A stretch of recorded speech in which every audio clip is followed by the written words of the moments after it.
kembali lagi ya di Media Live Rumpi di aplikasi Teman Bumil. Tadi ada sedikit kesalahan teknis, mohon maaf ya Mams, tapi nggak apa-apa. Sekarang udah bisa kita lanjut lagi media live-nya. Semoga Mams semua masih standby ya nontonin live kita pada malam hari ini. Oke, mungkin langsung aja kita lanjut ya tadi obrolan kita bareng Dokter Sheila. Tadi kita lagi bahas tentang alternatif susu lain nih yang baik untuk anak. Silakan dok, boleh dilanjutin. Oke Mbak Uli, terima kasih ya. Jadi saya ulang lagi ya, tadi kan tentang susu. Susu ya, untuk semua yang lagi mendengarkan, untuk anak di bawah usia 2 tahun paling baik adalah ASI.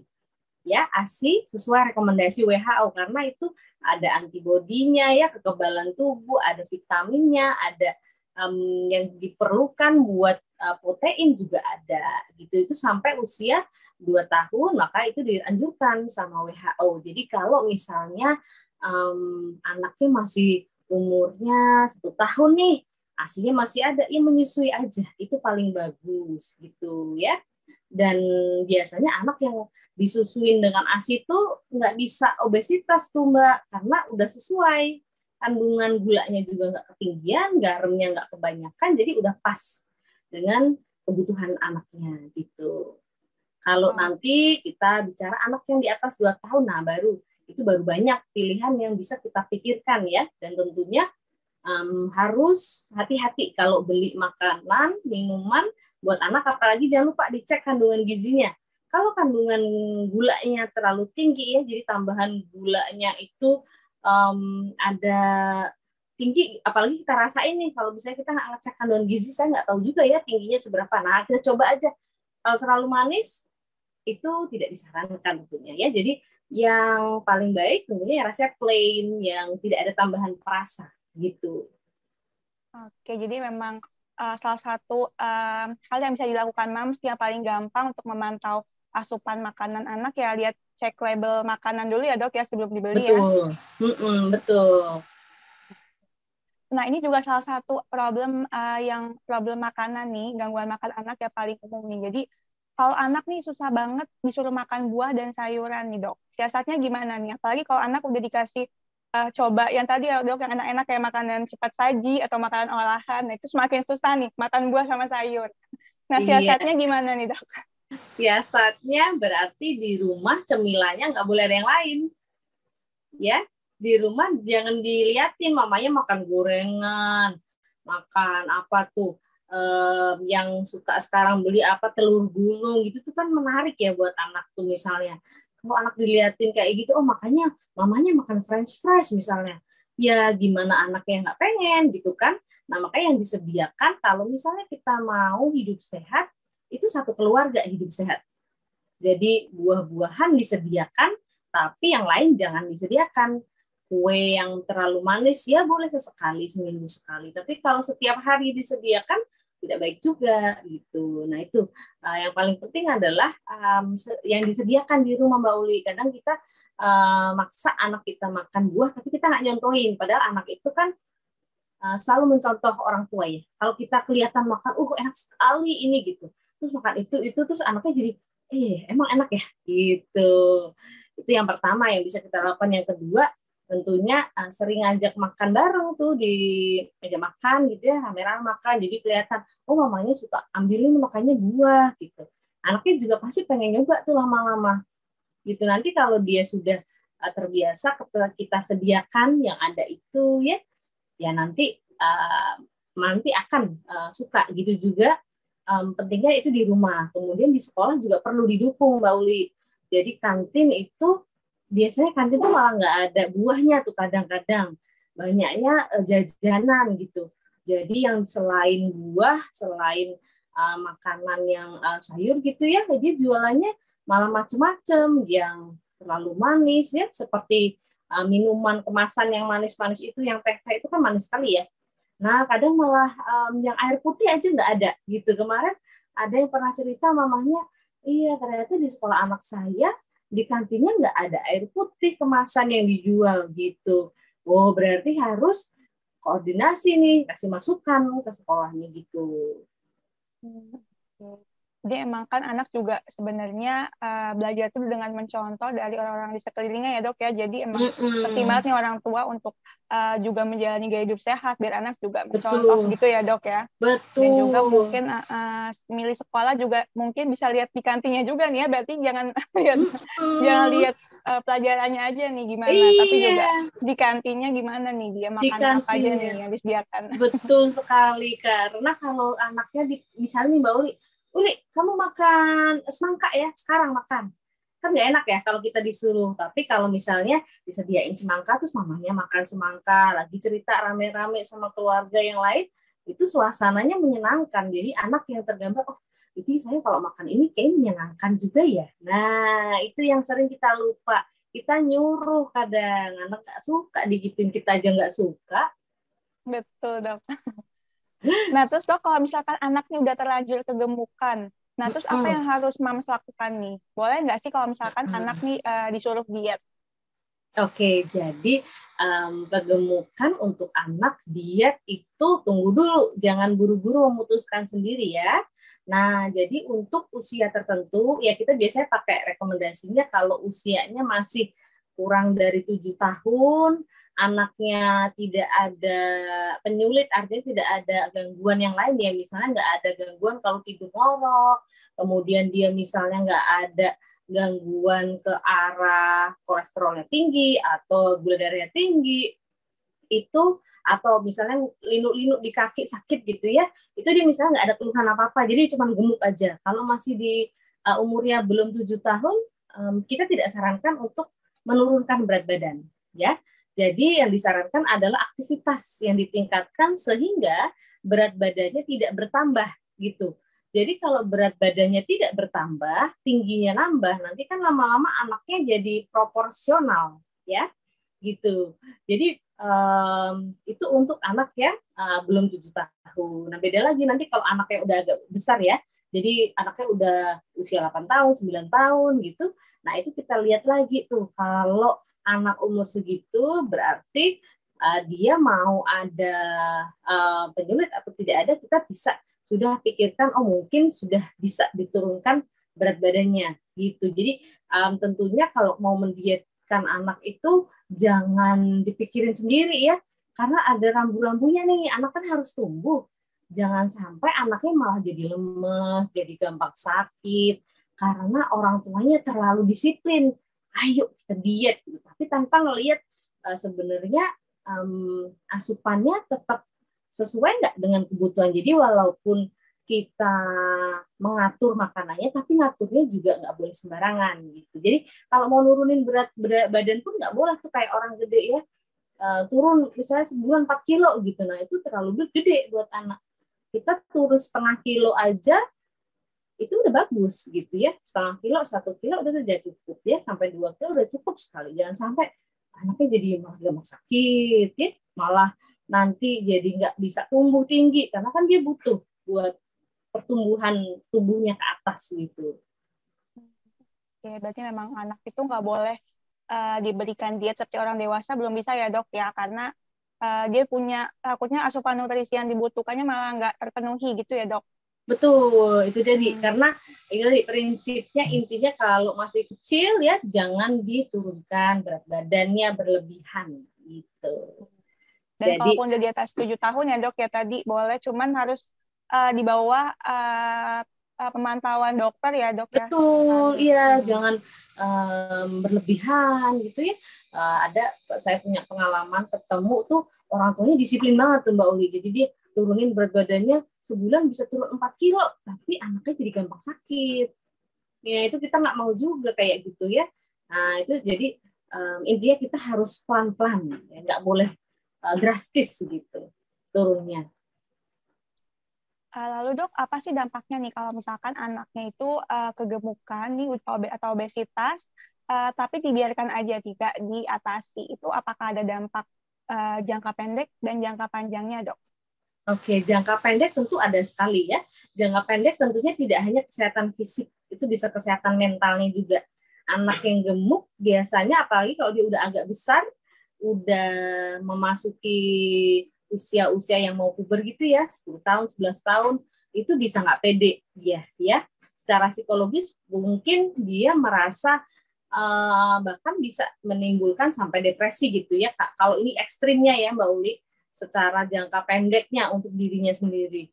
Nah, kalau untuk jangka panjangnya biasanya hubungannya dengan penyakit yang sifatnya metabolik atau kronik gitu ya, yang panjang. Jadi biasanya bisa lebih mudah terjadi darah tinggi di usia yang lebih muda.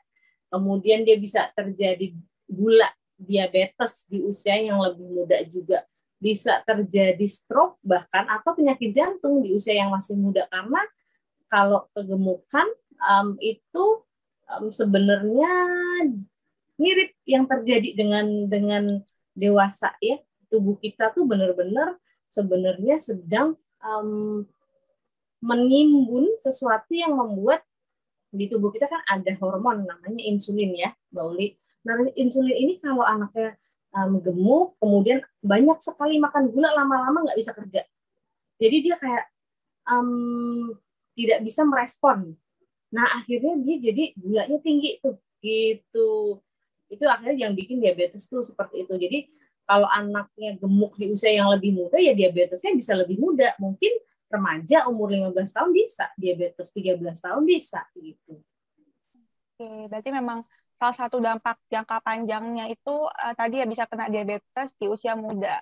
Nah, ini sebenarnya Iya. berhubungan juga nih sama pertanyaan selanjutnya nih, Dok.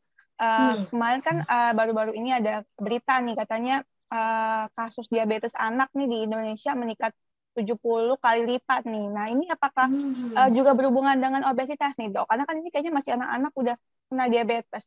Sebenarnya penyebabnya apa?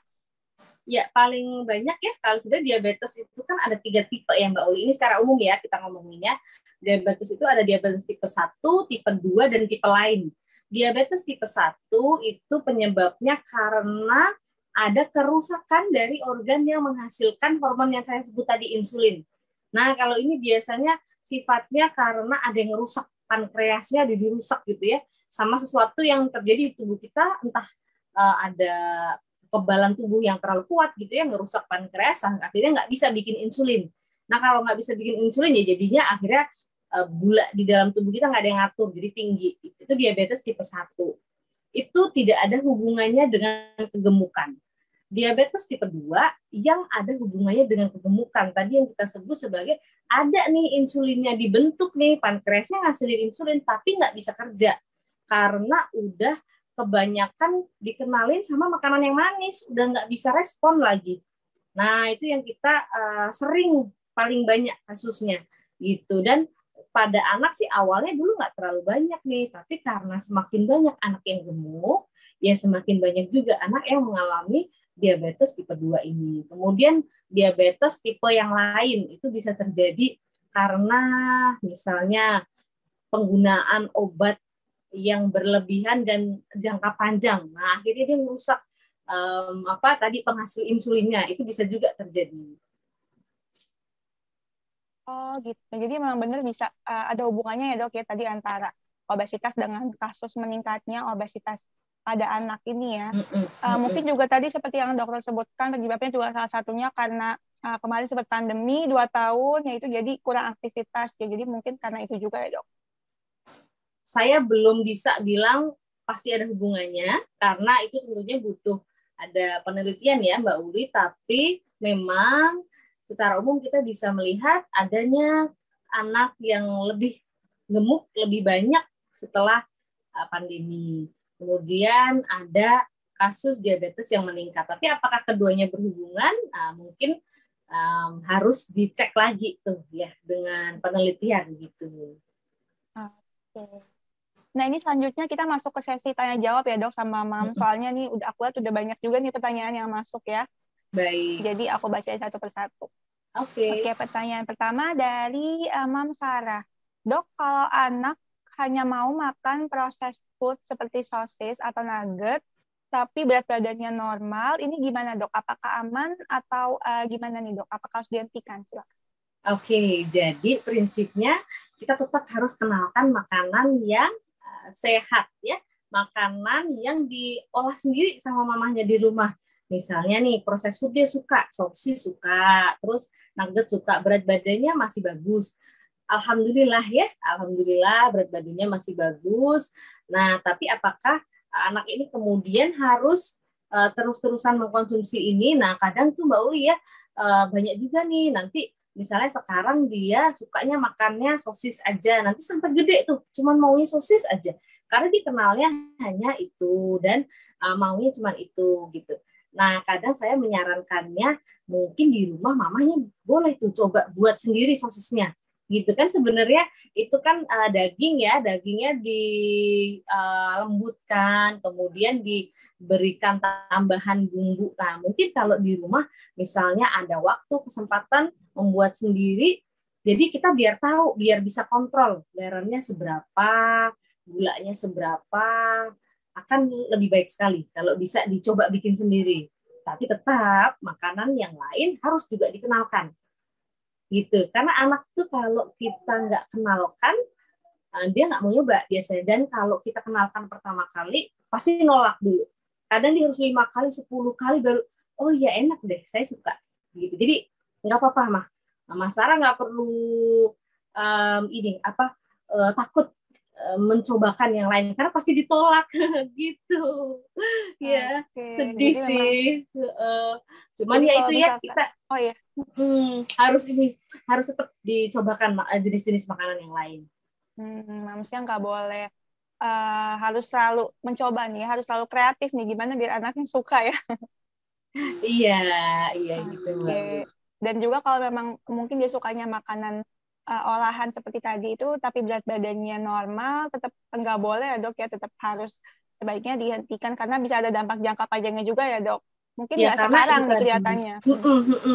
ya itu tadi ya, saya nggak bisa bilang itu akan pasti bagus terus karena toh kita juga nggak tahu isinya apa ya. Karena makanan olahan itu kan kelemahannya ya itu kan kata mereka ya isinya daging, isinya ayam gitu. Cuman mana kita tahu kalau beneran diisi gitu ya. Jadi akan lebih baik nih kita bisa kontrol sendiri dengan kita yang bikin atau kita kenalkan dengan jenis-jenis makanan yang lain. Jadi pelan-pelan aja nanti. Kalau alangkah baiknya kita tetap kenalkan yang lain. Kita ini apa namanya sambil cobakan makanan-makanan yang lebih sehat gitu. Oke. Selanjutnya ada pertanyaan dari Mams Vera Aristianti. Malam dok, apakah pup bayi berwarna kuning sedikit kehijauan ini berpengaruh ke berat badan bayinya dok? Oke, jadi ini bayi ya, tadi yang warna hijau ya. Oke, jadi biasanya ini Mbak Uli kita nggak terlalu melihat warna. Kita kecuali warnanya itu kayak tembok, putih kayak tembok gitu ya. Kalau misalnya dia hijau tapi dia ternyata teksturnya bagus, kayak biasanya aja lembek gitu ya. Kalau misalnya ada air juga nggak dominan, sedikit aja gitu. Dan itu anaknya cuman konsumsinya misalnya ASI. Nah, itu kita tentunya bukan sesuatu yang harus dikhawatirkan gitu. Apalagi berat badannya oke, nggak ada masalah. Yang kita permasalahkan biasanya kalau diare itu tandanya adalah perubahan konsistensi atau BAB-nya jadi lebih cair ya, dari yang biasanya ada bentuknya menjadi banyak airnya gitu. Itu dan biasanya sehari biasanya cuma sekali ini jadi 3 kali 5 kali. Nah itu kita bilang diare, dan itu bisa membuat dehidrasi dan tentunya bisa berat badan jadi turun.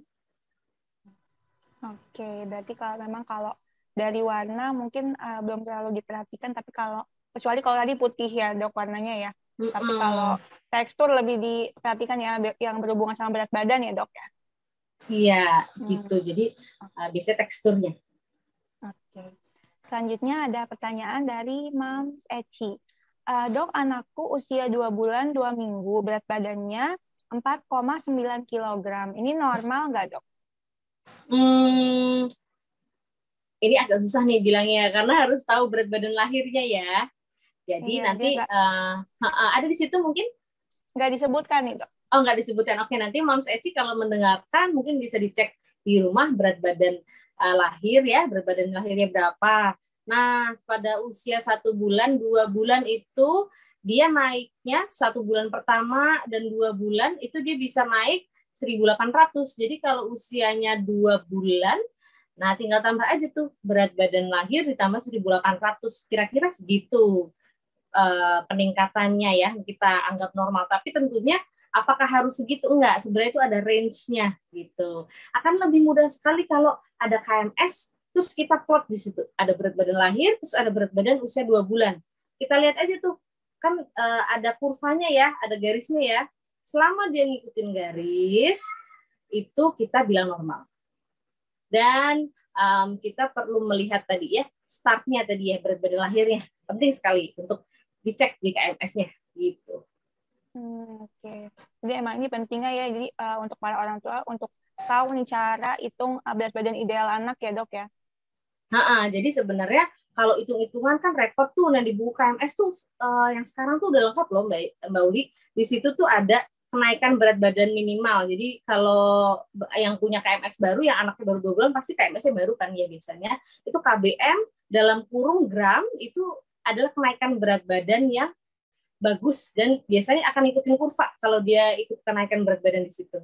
Kalau selama dia gambarnya bagus, ngikutin kurva gitu ya, itu kita bilang bagus berat badannya. Oke. Selanjutnya ada pertanyaan dari Mams Dea Rizky. Malam dok, anak saya usia 1 bulan 20 hari, berat badannya 4,6 sebelum minum sufor. Nah, pas anak saya sufor, berat badannya stuck, pernah turun juga. Apa ini tandanya nggak cocok ya dok? Anak saya juga pup terus, tapi tidak cair, ada ampasnya. Silakan. Oke, iya. Jadi nggak naik ya berat badannya, pasti repot nih, pusing deh kalau anak nggak naik berat badannya ya kita ya. Oke, jadi itu tadi ya. Kalau misalnya ada ASI, apakah ASInya ada dulu nih ya? Saya pengen tahu, tapi mungkin kita kan nggak bisa tahu ya apakah ASI ada. Untuk saat ini susu formula itu memang adalah pilihan kesekian gitu untuk anak ya. Kalau misalnya ASI ada, kemudian bisa produksinya masih bisa ditingkatkan gitu, masih menyusui saat ini, ASI adalah pilihan yang terbaik karena kalau dengan susu formula ada kita sebut susu formula itu bisa menyebabkan terjadinya alergi karena kan memang proteinnya bukan protein manusia ya, proteinnya untuk cocoknya untuk pencernaan sapi gitu. Nah pencernaan sapi itu kan beda sama pencernaan manusia, jadi banyak juga yang terjadi alergi karena konsumsi susu formula. Nah, itu bisa terjadi. Yang kedua bisa juga nih, karena penyiapan susu formulanya ini mungkin botolnya itu ada kontaminasi dari kuman-kuman, itu bisa juga jadi diare gitu. Nah, jadi atau bisa juga mungkin yang diberikan jumlahnya belum sesuai dengan kebutuhan putrinya gitu Mbak Uli. Jadi kalau pesan saya mungkin alangkah baiknya jika masih bisa menyusui, maka pelan-pelan kita turunkan susu formulanya dan full dengan ASI saja, menyusui saja gitu. Oke, tadi semoga terjawab pertanyaan dari Mams Dea Rizky ya. Selanjutnya ada pertanyaan dari Mams Nia Mustika. Malam dok, anak saya 1 tahun, berat badan 7,7, TB 71. Apakah itu masih termasuk normal? Usia berapa tadi? Maaf, 1 tahun. Tahun ya? 1 ya. tahun berat badan 7,7 ya. Itu tadi nih kita harus lihat berat badan lahirnya. Kalau dia lahirnya BBLR ya, itu mungkin masih normal. Tapi kalau dia ternyata lahirnya cukup bulan, berat badan awalnya itu sudah 3 kilo atau 3,5 kilo. Nah, kalau 1 tahunnya 7,1, coba dilihat KMS-nya tuh di kurvanya. Mendelep begini nggak tuh ya, kalau misalnya dia mengikuti garis gitu ya, bagus ngikutin garis, terus di kurvanya masih di kurva yang hijau dan ngikutin garis, itu bagus. Tapi kalau dia awalnya di hijau, kemudian dia mendelep jatuh ke kuning yang di bawah, nah itu tidak boleh, tidak normal gitu ya, harus segera dikonsultasikan. Oke, jadi perlu dilihat lagi di kurvanya ya dok ya. Mm-mm. Oke. Selanjutnya ada pertanyaan dari Mams Fitri. Dok, gimana cara melarang anak minum minuman manis kemasan ya? Anak saya suka banget jajan minuman manis, soda, dan kopi susu. Ini minta tipsnya nih ke dokter gimana Tipsnya ya. caranya biar anaknya Agak nih susah nggak ya memang. minum mulu nih minuman manis. Silakan. Iya, jadi emang kalau kita mau melarang langsung pasti anaknya ngamuk tuh ya. Malah nanti dicuri-curi, nggak kita nggak tahu dia beli. Apalagi kalau anaknya sudah besar ya Mbak Uli ya. Nah mungkin langkah baiknya kita pelan-pelan ya, kita pelan-pelan kita kasih tahu. Biasanya kalau anak sudah cukup besar itu kita bisa ajak dialog. Anak misalnya kalau bisa jajan sendiri kan saya pikir kayaknya udah bisa nih diajak dialog anaknya ya. Kita ajak aja dialog, kita ceritain sebenarnya ini minumannya tuh nggak baik loh buat kesehatan kamu gitu. Anak kecil tuh bisa kok kita ajak dialog. Kamu nanti kan pengen nih jadi sehat, misalnya pengen jadi apa? Kita tanya tuh, pengennya misalnya jadi, biasanya anak kecil kan pengen jadi polisi yang pakai seragam gitu ya, jadi tentara gitu. Nah misalnya kita ceritakan gitu, nanti kalau misalnya terlalu banyak minuman itu nggak bisa tuh jadi yang kamu mau, susah gitu ya. Nah jadi kita ajak dialog aja dulu, terus nanti kita kasih pengertian. Misalnya dia mau minum, oke, boleh minum pertama-tama seminggu 2 kali dulu deh, nanti lama-lama kita jarangin seminggu 1 kali. Jadi kita harus apa ya, ajak dialog dulu, kasih tahu dampaknya apa buat dia. Karena anak yang sudah besar, sudah bisa berpikir, dia akan suka sekali dilibatkan dalam mengambil keputusan buat dirinya sendiri. Coba nanti kita tanya di belakangnya, nah menurut kamu gimana tuh? Apakah masih sehat minumnya seperti itu gitu? Kalau misalnya mau bikin kesepakatan, diajak aja. Nah kira-kira gimana? Nah, kamu seminggu minumnya kalau cuma 2 kali gimana gitu? Jadi ajak dialog aja Mbak gitu ya. Daripada kalau dilarang udah pasti ngamuk, udah pasti nanti curi-curi jadinya. Oke, ya tadi semoga terjawab ya tadi pertanyaan dari Mams Fitri ya. Selanjutnya ada pertanyaan dari Mams Ika. Dok, anak saya lahir prematur, disuruh meningkatkan berat badannya nih. Nah, gimana ya dok biar nggak kebablasan nih peningkatannya? Silakan dok. Oke, ya jadi supaya tidak kebablasan peningkatannya gitu ya. Oke, bagus sekali sih pertanyaannya ini. Kadang kita kalau misalnya untuk antisipasi ya, jadi ini kan belum belum kebablasan ya, berarti ya. Nah, ini pertanyaan yang sangat bagus. Jadi biasanya kita tergantung nih, kalau misalnya waktu prematur itu diberikannya saat ini kan misalnya apakah ASI saja atau ada tambahan susu tambahan yang untuk berat badan lahir rendah, kan biasanya ada tuh.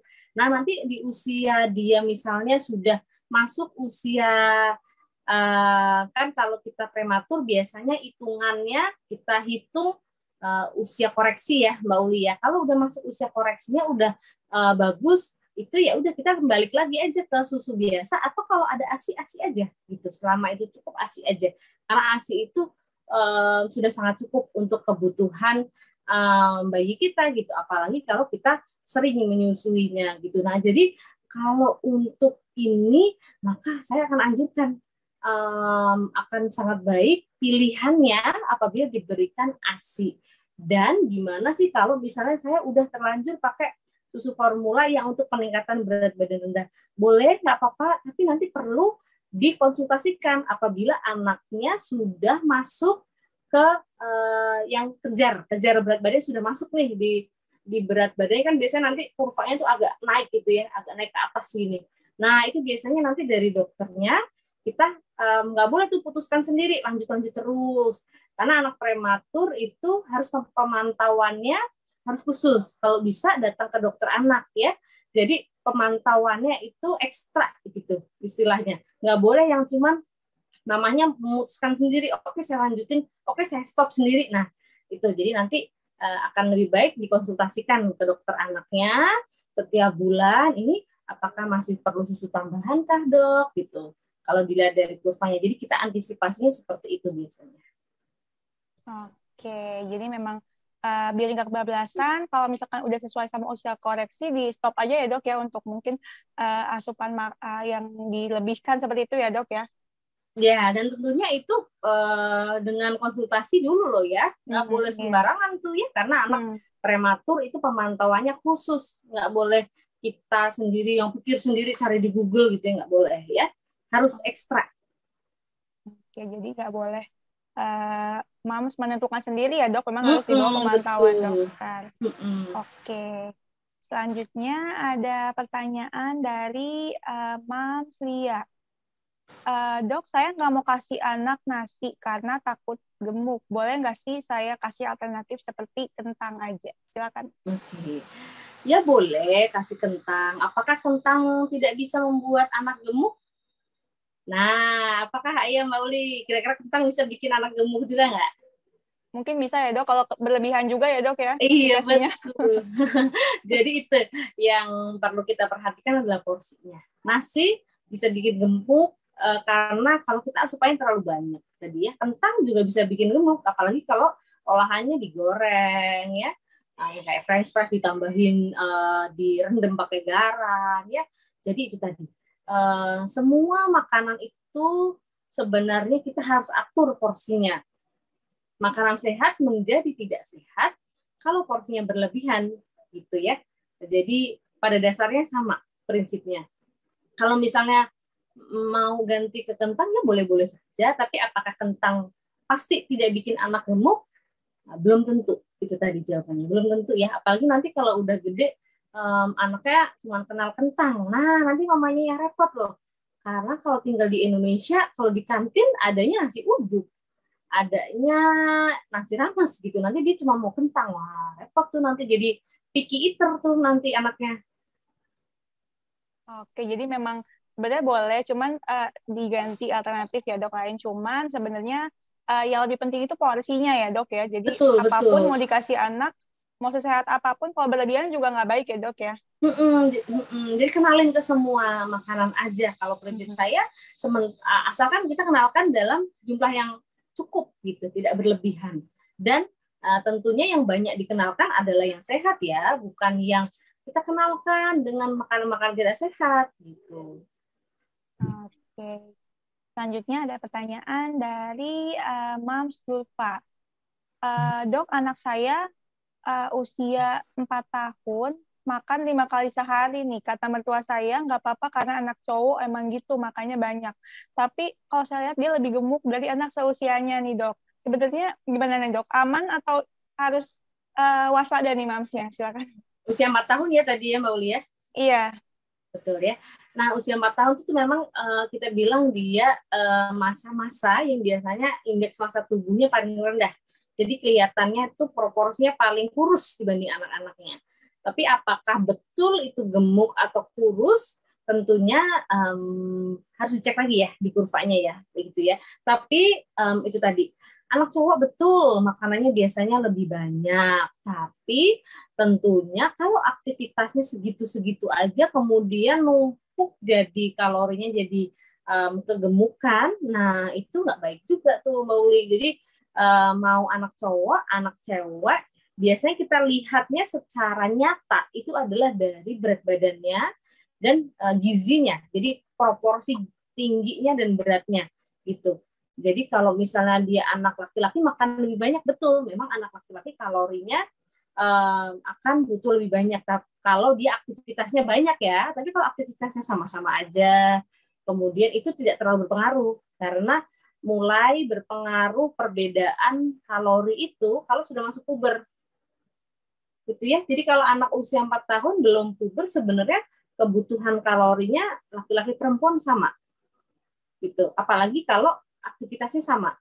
Ya. Jadi kalau aktivitasnya berbeda ya baru ada perbedaan kebutuhan kalori. Oke, berarti memang penting banget ya untuk aktivitasnya ya, berarti. Kalaupun makannya, memang betul mungkin anak cowok lebih banyak ya, lebih banyak makannya, cuman tetap aja aktivitasnya perlu diimbangi, seperti itu ya dok? Betul.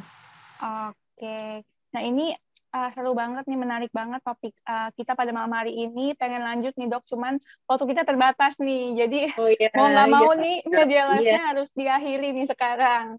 Jadi tapi baik. mungkin sebelum saya tutup untuk media live malam hari ini, dokter mau menyampaikan kesimpulan dulu sebagai penutup, silakan dok. Baik. Jadi kesimpulannya adalah anak-anak itu bisa mengalami obesitas dan anak yang gemuk belum tentu sehat gitu. Apalagi kalau kegemukannya ini sangat berlebihan sekali dan tidak sesuai dengan usianya dia gitu ya. Proporsi tubuhnya itu sangat berbahaya, bisa mempengaruhi jangka panjang dia, bisa kena bermacam-macam penyakit gitu, dan di usia yang muda pula gitu.